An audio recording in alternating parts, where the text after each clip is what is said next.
오늘은 100% 신뢰하면 된다, 100% 신뢰하면 된다라는 제목으로 하나님 말씀 증거하도록 하겠습니다. 부자 청년 이야기입니다. 아마도 이 이야기가 초대교회에서는 굉장히 유명했던 것 같습니다. 그래서 마태복음에도 나오고 마가복음에는 더 자세히 나오고 또 누가복음에도 나와 있는 내용들입니다. 그 모든 부분에 있어서 이 사람은 그 최고의 사람이었습니다. 한번 생각을 해보죠. 선입견 없이 생각해 보면은 우리 가운데 이 정도로 모든 것을 다 갖춘 사람이 있을까? 신앙인으로서 이렇게 부족함이 없는 사람이 있을까? 아마 최고의 신랑감, 최고의 크리스찬의 모델 이렇게 말할 수도 있다고 생각을 합니다. 성경 세 개를 합쳐서 보면은 청년이라 그랬습니다. 이 청년이라는 단어는 20대에 쓰여지는 단어입니다. 20대 30을 넘지 않은 젊은 사람입니다. 거기다가 부자였다고 얘기를 합니다. 물려받았는지 자기가 벌었는지 모르지만 하여튼 돈이 많은 사람이었다. 또 관원이라고 얘기합니다. 그 예수님 당시만 해도 그 직장 자체가 많지 않던 시대입니다. 그래서 직장에 간다라는 것 사실이 쉬운 일이 아니었고, 그래서 우리 옛날에도 우리나라에는 직장이 없었습니다. 그래서 뭐 군수만 돼도 나이 어린 사람도 영감님 이렇게 불렀잖아요. 그게 전통이 돼가지고 그 사법고시 붙으면요 25살이 사법고시 붙어도 한 50 넘으신 분들이 뭐 영감님 이렇게 불렀다고요. 그 모르시죠 여러분들? 그 정도로 직업이 많지 않았습니다. 저희 부모님 세대만 해도 그렇다고 제가 들었습니다. 대학을 졸업했는데 갈 직장이 없는 거예요. 은행밖에. 그러니까 공무원하고 은행밖에 없는 겁니다. 그만큼 산업화가 되지 아니하면 취직할 데가 없는 겁니다. 예수님 당시에 유대 사회도 그랬습니다. 관원이 되었다. 이거는 엘리트 중에 엘리트다. 이렇게 말해도 틀리지 않다고 생각합니다. 그때는 삼성도 없고 현대도 없고 LG도 없고 SK도 없은 그런 시대입니다. 취직할 데가 없는 시대에 관원이다. 그러니까 많은 걸 갖췄다라는 것입니다. 대개 이렇게 외적으로 갖추면은 그 신앙심에 문제가 있지 않습니까? 근데 신앙심이 좋았어요. 어려서부터 계명을 다 지켰습니다. 이렇게 말할 정도로. 또 되게 이렇게 그 말씀을 잘 지키면 또 영적 교만함 뭐 이런 게 있지 않습니까? 근데 마가복음에 보니까 예수님께 와가지고 무릎을 꿇었다 이렇게 얘기를 합니다. 거기다가 자기 삶에 이 정도 있으면 만족을 해야 될 터인데 만족 안 하고 내적인 갈증이 있었습니다. 어떻게 해야 영생 얻겠습니까? 완벽하죠. 부족함이 뭐가 있겠습니까? 아마 흠을 찾기 힘든 정도의 그런 사람이었다는 것입니다. 근데 이 사람이 문제가 있다는 거예요. 그렇다면 우리 모든 사람들이 신앙생활하면서 스스로 얼마나 겸손해져야 되는지, 우리 신앙을 점검해야 되는지를 저는 깨달아야 된다고 생각을 합니다. 크게 보면 첫 번째, 제일 중요한 거, 이 순서에 관계없이 한번 찾아봤으면 좋겠습니다. 영생이 중요하다는 거예요. Eternal life, 생명이 중요하다. 다 갖춘 사람입니다. 그런데 영생에 대한 목마름이 있었습니다. 16절 보십시오. 어떤 사람이 주께 와서 이르되 선생님이여 내가 무슨 선한 일을 하여야 영생을 얻으리까? 그러니까 영생에 대한 목마름이 있었다는 것입니다. 여러분 성경이 쓰여진 목적이 뭔지 아십니까? 성경이 쓰여진 목적을 명확히 알면 우리 사역의 목적도 알아야 되고 우리가 믿음 생활할 때 목적이 뭔지를 알아야 된다는 것입니다. 요한복음 다 기록하고 난 다음에 요한복음 20장 31절에 이렇게 돼 있습니다. 이거 말고도 기록될 게 되게 많다는 거죠. 오직 이것을 기록함은 너희로 예수께서 하나님의 아들 그리스도이심을 믿게 하려 하며, 이게 첫 번째고, 두 번째는 너희로 믿고 그 이름을 힘입어 생명을 얻게 하려 함이니라. 저는 항상 이 말씀을 염두에 둡니다. 설교하는 목적이 뭔지 아느냐? 첫째, 예수님이 하나님의 아들임을 믿게 하는 것. 예수님은 하나님이다. 예수님은 하나님이다. 예수님의 하나님 되심을 증거해야 됩니다. 그러니까 예수님이 하나님이라는 걸 믿지 아니하면은 나머지가 풀리지가 않기 때문에 그래요. 예수님은 하나님이시다. 그게 첫 번째고, 또 하나는 뭐예요?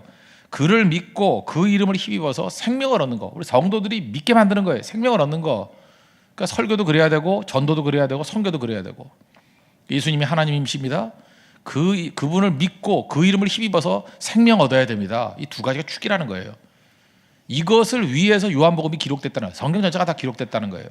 그러니까 성경을 읽을 때 어떤 관점을 읽어야 되느냐? 예수님이 하나님이심을 증거하는 내용으로 읽어야 되고, 또 그분을 믿고 그 이름을 힘입어서 내 자신이 영생을 얻고 생명을 얻는 거, 그게 목적이라는 것입니다.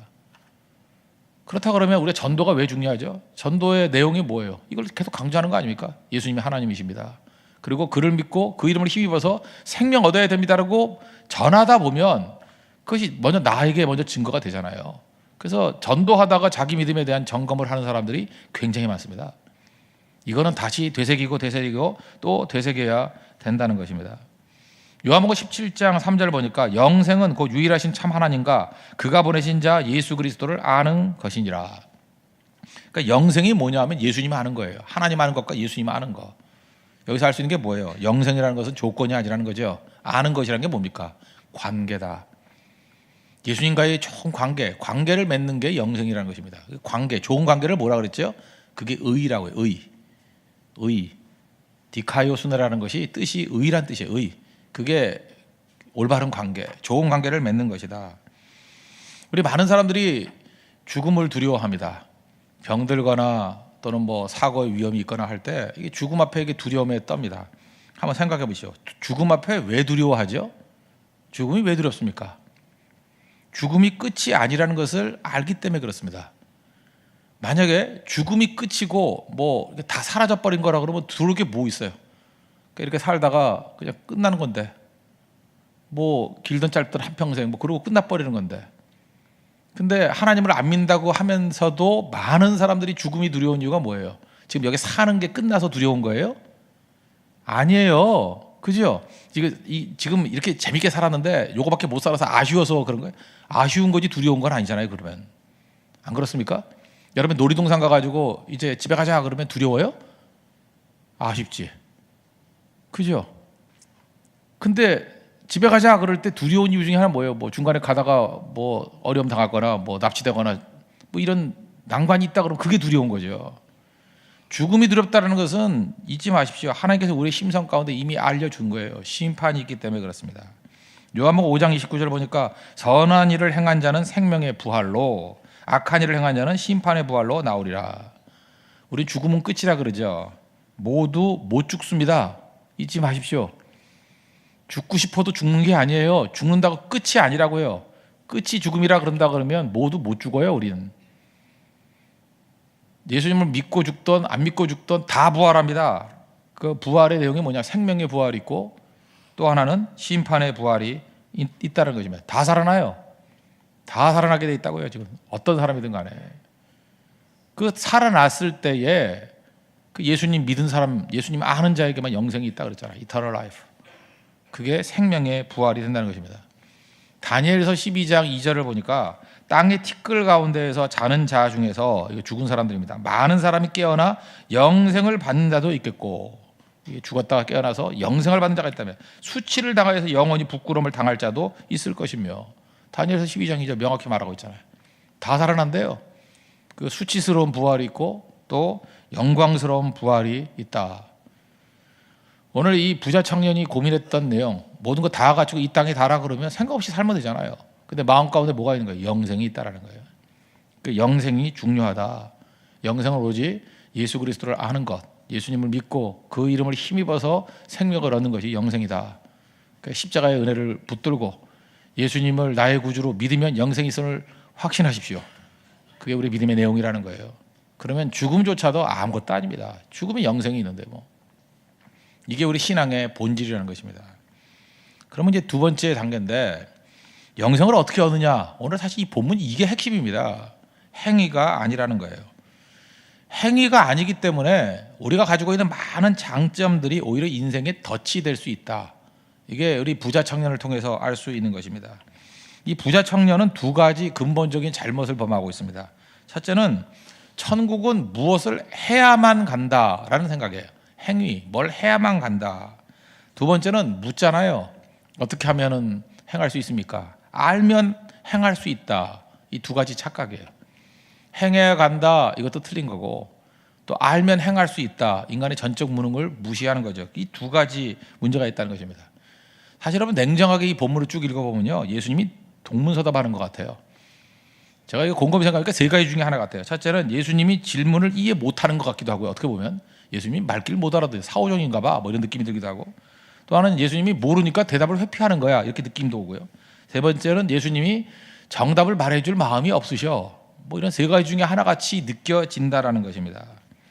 한번 내용을 보십시오. 16절 다시 보시면, 어떤 사람이 주께 와 이르되 선생님이여 내가 무슨 선한 일을 하여야 영생을 얻으리까? 마가복음 같은 데 보면 선한 선생이여 우리가 무엇을 하여야 영생을 얻겠습니까? 이렇게 물었습니다. 예수께서 이르시되 어찌하여 선한 일을 내게 묻느냐? 선한 이는 오직 한 분이시니라. 여기서 시비 거는 게 뭐냐면 예수님을 향해서 선하신 분, 선한 일, 이거 갖고 시비를 건다는 거예요. 그래서 자유주의 신학자들이 이렇게 얘기합니다. 야 봐라, 예수님한테 선한 선생님이요 그랬더니 예수님이 선하지 않다 그러지 않았냐? 선한 것은 오직 하나님 한 분뿐 아니냐? 그 예수님 스스로가 본인이 하나님 아니라는 걸 증명한 얘기다. 이렇게 반대로 해석을 해요. 반대로. 성경은요 한 구절이 아니라 전체적인 맥락에서 해석을 해야죠. 예수님 다른 구절에 보면 예수님 스스로가 하나님이라고 말씀하셨잖아요. 그러면 여기서 묻는 건 그 얘기가 아니라 이렇게 해석을 하면 됩니다. 새벽이니까 그냥 간단히 요약해 드릴게요. 선하다라는 말의 뜻이 무엇인지 아니 이거예요. 계속해서 이 부자 청년에게 말하는 건 뭐냐, 무지함이에요. 네가 지금 선하다라는 말을 막 쓰고 있는데 너는 선하다라는 말의 뜻이 무엇인지 아니? 내가 보건대 너는 선하다라는 것을 도덕적으로 윤리적으로 말하는 것 같다. 근데 그게 아니라는 거예요. 선하다는 것은 오직 하나님에게만 쓸 수 있는 얘기다. 하나님만 선하시다. 그러니까 또 하나 뭐예요? 네가 지금 나를 하나님으로 인정하고 있는 거냐? 그거 아니라는 거죠.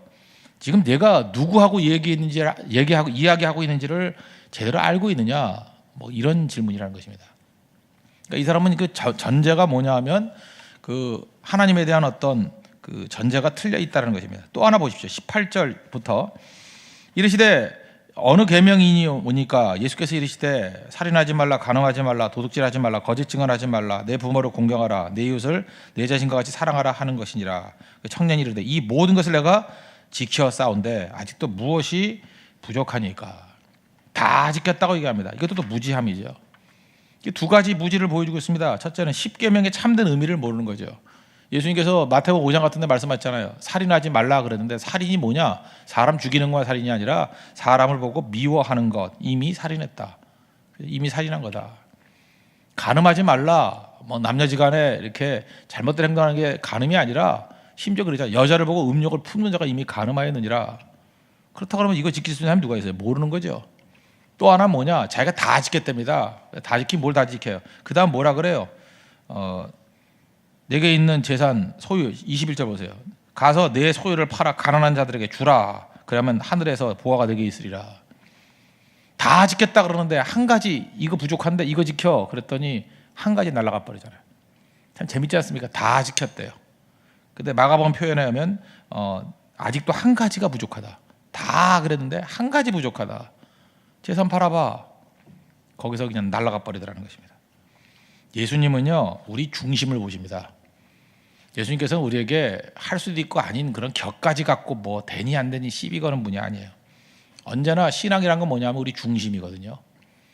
잘 보세요. 수가성 여인이 나옵니다. 요한복음 4장에. 이 여자 뭐 장점 되게 많습니다. 뭐 이러니 저런 예배에 대한 관심도 있고 또 그다음에 어찌 보면 참 궁금증도 있고 똑똑한 여자예요. 이 소리 저 소리 하다가 예수님께서 딱 한마디 묻죠. 내 남편을 데려오라. 예수님께서 딴 여자한테 그런 거 질문한 거 봤어요? 이 여자에게 핵심은 이거예요. 내 남편을 데려오라. 거기서 깨지는 거예요. 삭개오한테 내 자손 팔아가지고 뭐 다 나눠주고 나 따르라 그렇게 말씀 안 했어요. 삭개오한테는 그게 핵심이 아니에요. 삭개오의 핵심은 그게 아니에요. 아브라함의 핵심도 마찬가지입니다. 아브라함의 핵심도 뭐 소나 양 바치라 이게 핵심이 아니에요. 핵심 아닌 것 같고 주님께서 우리에게 요구하신 적이 없어요.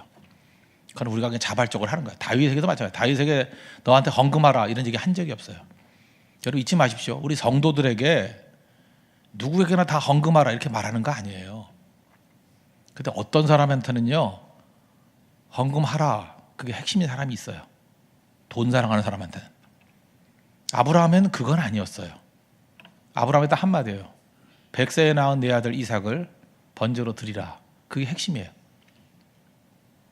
많은 사람들이 이 핵심 한 가지에서 다 나가 떨어지는 거예요. 그런데 어떻게 신앙생활 하는지 아십니까? 핵심은 아닌 척하고 숨겨놔요. 하나님도 모를 거야 하고 다 숨겨놓고 핵심 말고 갖고 맨날 씨름해요. 내가 주님께 안 한 게 뭐가 있습니까? 부자청이가 똑같아요. 내가 새벽 기도를 안 나왔습니까? 그죠? 내가 뭐 성가대를 안 했습니까? 성교도 내가 한 반은 갔습니다. 내가 뭐 설거지요. 내가 설거지 일주일에 2번은 했습니다. 교회 와가지고 내가 청소도 했습니다. 뭐 이런 거에 다. 근데 어떤 사람은요 결정적인 거, 어떤 사람 용서 못하는 거. 주님 만나면 그거 딱 물어요. 제가 피하지 마. 너는 그 용서의 문제야. 피하지 마. 너는 남편의 문제야. 피하지 마. 너는 아들이지. 아들이지. 지금 이 부자 청년의 핵심은 뭐예요? 재물이에요, 재물. 그래서 하나님께서 이걸 일반화시키라는 얘기가 아닙니다. 모든 부분에 있어서 우리가 하나님 앞에서 뭐 다 지켰다 그러는데 어떤 사람은 그 한 가지에서 딱 깨지는 사람이 있어요. 어떤 사람은 묘해요. 그 자존심 그거 못 버려요. 어떤 사람은 그 자기 그 고집 있죠. 어떤 하나를 집착하는 그 고집, 그게 깨지지 아니하면 절대로 주님 앞에 나갈 수 없다는 것입니다. 우리 주님께 다 맡긴다 그래요. 제가 오늘 써놓은 그 번지 점프라고 그러는데, 주님 나를 받으옵소서 하고 팍 뛰어내려요. 근데 강물이 안 들어가. 밧줄이 하나 매달려 있어요. 이게 이 사람에게 있어서는 재물이었고, 아브라함에게 있어서는 이삭이었고, 부자 청년에게 있어서는 또 재물이었고, 뭐 이런 겁니다. 그 끊어버릴 줄 알고 주님 앞에 온전하게 집어던질 줄 알아야 된다는 것입니다. 지금 우리 부자 청년 같은 사람들입니다. 다 예수 잘 믿잖아요. 잘 믿으니까 새벽기도까지 나왔지. 그죠? 우리 겉으로 보면 우리는 상위 10% 안에 든 사람들입니다. 다들 나름대로 자부심이 있어요. 근데 여기 잊지 마십시오. 우리가 무엇이 있느냐가 신앙의 출발이 아니에요. 중요한 건 뭐냐면 내가 무엇이 없는가, 그걸 붙들어야 됩니다. 거기서 신앙이 출발되는 거예요. 내가 무엇이 없는가, 내가 무엇을 할 수 없는가. 이 사람에게 간단하게 이게 신앙의 근본적인 겁니다. 내가 재물에 있어서 쉽지 않구나. 내가 재물을 이거 다 팔아서 나눠주고 주님 따를 수 없구나. 그럼 그게 신앙의 출발이에요. 그걸 깰 때부터 신앙이 시작된다는 것입니다. 없느냐의 문제예요. 내가 할 수 없는 것을 인정해야 됩니다. 그게 복음이에요. 나는 할 수 없습니다. 그래서 오히려 그 복 중에 하나가 심령이 가난한 자, 마음이 가난한 자가 복이 있나니 그랬잖아요. 할 수 없다는 걸 깨닫는 마음이 일복이에요. 일복. 하나님, 난 아무것도 할 수 없습니다. 우리 신앙생활 하다가 진짜 주님을 만나면요, 이 부분에 가게 돼 있습니다. 저도 이게 하나님 말씀 앞에 서놓으면 그 안 되는 게 있어요. 마지막에 이거는 잘 안 되는데, 그게 시작이에요. 시작. 잘 되는 거 되게 많아요. 잘 되는 거 되게 많다니까요. 이제 그게 대부분의 내 인생의 덫으로 작용할 가능성이 커요. 그것에 가려가지고 본질을 보지 못할 때가 있다는 것입니다. 그래서 복음의 내용은 뭐냐면 나는 할 수 없습니다. 이게 복음의 핵심입니다. 그 다음에 근심하고 이 청년이 떠났어요. 제자들이 모여가지고 되게 궁금한 거예요. 저런 엘리트가 예수님 믿고 따르기 힘들면 도대체 누가 구원을 받겠습니까? 그때 예수님 말씀하시기를, 부자가 천국 가기는 낙타가 바늘귀에 들어가는 것보다 어렵다. 그러면 낙타가 이따만하게 큰데 바늘에 있는 귀에 조그만 것 들어갈 수 있어요, 없어요? 힘든 게 아니라 이건 불가능한 거죠. 중요한 게 26절입니다. 사람으로서는 할 수 없으나 하나님으로서는 다 하실 수 있느니라. 이 말씀 오해하지 마십시오. 부자는 천국 못 간다, 그 얘기가 아니에요. 부자라 그래서 부자는 하나님의 축복의 상징이었거든요. 그래서 신기한 거예요. 저렇게 하나님이 축복과 은혜를 부어주셨는데 어떻게 천국에 못 가요? 부자 못 가요. 그럼 가난한 사람 갈 수 있어요? 가난한 자도 못 가요. 그 해석입니다. 이 해석이. 부자가 못 간다는 게 아니라 부자도 못 가고 가난한 자는 어차피 못 가고, 그 기준에 의하면 부자는 갈 줄 알았거든요. 그러면 누가 천국에 갈 수 있게 만들어주느냐? 하나님만이 하실 수 있느니라. 이게 오늘 본문의 핵심입니다. 그래서 우리가 무엇을 배워야 되느냐? 무능함을 배워야 돼요. 저는 하나님 앞에서 이 부자 청년의 입장에 놓여 있는 사람들이 이걸 생각해야 된다고 생각합니다. 어쨌든 어떤 때는요, 내 자부심 때문에, 내 신앙적인 자부심 때문에 예수님을 의지하는 게 약해질 수 있어요. 그럼 그거 꽝입니다. 저도 이렇게 사역을 하다 보면 이제 많은 제자들이 있지 않습니까? 뭐 사역도 20년 넘게 했잖아요. 이제 쭉 돌아보면은 이제 20년 넘게 같이 충성하고 사역했던 많은 사람들이 있잖아요. 몇몇 사람들은 내가 그렇게 우려했던 것 중에 하나가 뭐였냐면 그게 자부심으로 남는 건데, 그게 자부심으로 남아요. 뭐 선교 30회에 뭐 몇 년 했고, 뭐 간사 10년에 지금 그러고들 있어요. 그러는 짜장면들이 많아져 점점. 그 인간이 그런 거예요. 인간이 웃기지 않아요? 하나님의 은혜로 여기까지 왔다가 아니라 이제 그거 나열하고 있다고. 그거 쭉 나열하고 있다고. 그 제가 어떤 형제한테 그런 얘기 했어요. 간사 10년 이제 며칠 있으면 10년 된다 그러길래 너는 10년 되기 전에 내려놓으라고. 10년 채우면 너는 우상이 되고 하나님은 넌 놔두지 않을 거라고. 그 전에 내려놓으면 나는 아무것도 아닙니다. 자기 부인하는 게 중요하다고. 우리 인생이 그래요. 자기 기념탑 만들고 있어요. 계속. 경험이 많아지면요, 경험이 우상된다니까요. 이렇게 부자가 되고요, 지식이 있고 말씀 잘 지켰다 그러면 그게 우상이 된다니까요. 난 지금도 신앙생활 할 때 제일 무서운 사람이 뭐냐면 너무 성실한 사람이에요. 너무 성실해가지고 뭐 그렇게 하자를 잡기도 힘든 사람들, 정말 불안해요. 저거 나중에 어떡하나 저러다가. 그럴 때 스스로 깨져야 되고 철저히 주님 의지해야 돼요. 경험이 많은 사람은 경험을 부인해야 되고요, 지식이 많은 사람에서 지식을 부인해야 되고요, 재산이 많은 사람에서 재산을 부인해버려야 되고, 얼굴이 너무 예쁜 사람이 있을수록 껌댕이 치라고 나와야 돼요. 그죠? 계속 그래야 된다고. 자기 자부심 갖고 나오면 그것이 덫이 된다니까요. 무너지게 된다는 것입니다. 핵심이 뭐예요? 사람으로서 할 수 없지만 하나님은 하실 수 있느니라. 무엇이 능력인지 아십니까? 하나님을 신뢰하면 신뢰할수록 그것이 능력이 된다는 거예요. 여러분 믿습니까? 오늘 본문 핵심이 이거예요. 봐라, 이렇게 그럴듯한 사람들도 근본적인 부분에 있어서는 지금 자기를 의지하고 있지 않느냐, 내가 한 것들 갖고 얘기하고 있지 않느냐, 복음의 출발이 뭔지 아느냐, 내가 못하는 거, 내가 없는 거에서부터 시작되는 거예요. 한 가지 부족한 것부터 시작하는 거예요. 복음의 시작은 그거예요. 다 했다가 아니라 너에게 한 가지가 부족한데, 그게 핵심이에요. 한 가지 부족한 걸, 내 부족합니다, 이 한 가지도 못하는군요. 거기서 시작하는 거예요. 주님, 나를 불쌍히 여겨주고 도와주세요. 그래서 한 가지의 주님의 도우심을 받다 오면 그것이 내 삶 전체의 신뢰와 의뢰가 된다는 것입니다. 그게 구원입니다. 이렇게 믿으면 교만할 리도 없고 넘어질 리도 없고 깨지고 상하다 할지라도 항상 주님을 향해서 나아갈 수 있는 모습이 있다는 것입니다. 이게 진짜 믿음이에요. 오늘도 이 부자 청년을 통해서 우리에게 주셨던 이 말씀 붙들고, 그래서 우리 자랑이 뭐예요? 십자가만 자랑하고. 사람의 자랑이 없어요. 그 누가 누굴 정죄합니까? 나를 불쌍히 여겨 주십시오. 이 고백만이 있다는 것입니다. 이제 시간이 지나면 지날수록 교회도 좋아질 거 아니에요. 교회도 이제 쌓여서 뭐 선교도 많이 하고 구제도 많이 하고 섬기도 많이 하면 잠깐 교회가 좋아집니다. 그거 잊지 마십시오. 좋아져요. 나는 교회가 좋아지면 그때부터 바리새인들 양산한다고 생각해요. 교회가 너무 좋아지면요, 나중에 좋은 교회에 덫에 빠져버려요. 그래서 좋은 교회만 얘기하고 예수님이 사라져버려요. 참 묘해요. 교회에 자부심만 남고 예수님 앞에 엎드림이 사라져버려요. 그런 의미에서는 좀 나쁜 교회들도 괜찮아요. 밤낮 깨지고 상처 있고 어쩜 이렇게 한심하냐. 그래서 우린 믿을 건 주님밖에 없어. 그게 더 나아요. 그게 더 낫다고요. 가정도 마찬가지입니다. 가정도 너무 자부심이 있는 것보다는 부족하고 깨져서 주님밖에 없어요. 주님이 우리 집의 가장이 되셔요.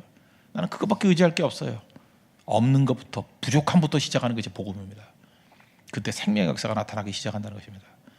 원래 우리의 부족함은 붙드십시오. 나는 부족하여도 주님 날 영접해 주십니다. 믿습니까? 나는 약해도 주님 우리 건져 주십니다. 그게 복음의 출발이라는 거. 그래서 제자들이 놀라잖아요.